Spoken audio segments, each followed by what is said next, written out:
Hey, just coming at you with a quick one. Try to keep this as brief as possible. This is about over travel in your Glock style trigger. This is your trigger housing over here. This is a lone wolf frame that I have, and I built a couple of Glocks on lone wolf frames because I just can't get used to the grip angle like a lot of you guys. So this was my solution. Anyway, they have on the older, I guess they call them like ultimate trigger housings back in the day, but they don't have them anymore. And I'll tell you what I ran into. You see this right here is a set screw that they have a hole, an access hole in the back. You see that access hole right in the back there? If it'll, there you go. That hole in the back. Okay. All right. That hole you would fit a little hex head screw wrench through, and you would tighten it until you got this little nut out enough to adjust your amount of over travel. So therefore, your reset would be shorter. Anyway, I've got the reset tuned nicely on this one. That being said, the newer style, and it's right over here, this is the one I'm working on right now, did not have that. And of course, I custom built this one myself, polished and whatnot, 3.5 pound connector, and a 5 pound return spring on this. You can see that in the back,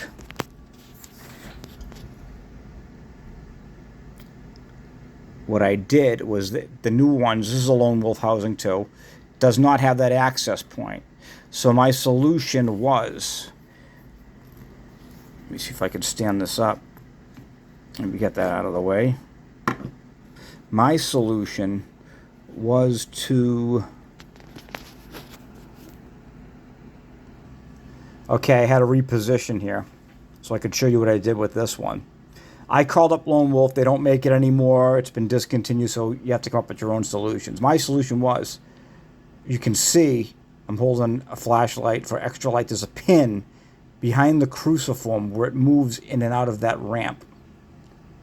Now, I'm going to point it out right in there. So when I put the light back on it, you'll be able to see it.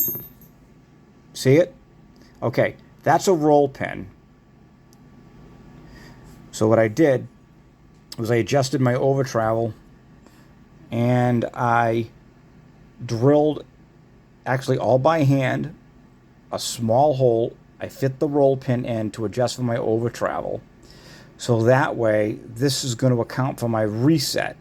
But when you do this at the same time, you have to make sure that that relationship, and I already measured it,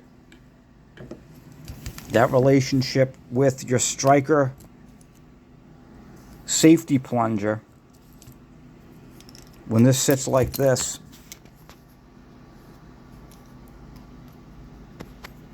when that shark fin right there, which goes over and disengages your safety plunger, you don't have too much encroachment on it, because if you do, it can be up against it, but it can't be on top of it. So you push it down.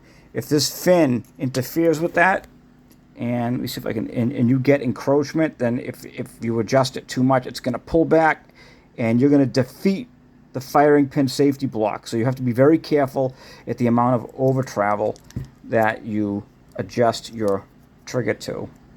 So I measured it all out according to my other trigger group housing that I had adjusted, and that is the precise amount of travel that the other one has. And I'm getting a horrible time trying to get this thing to focus, but you can see the pin in there.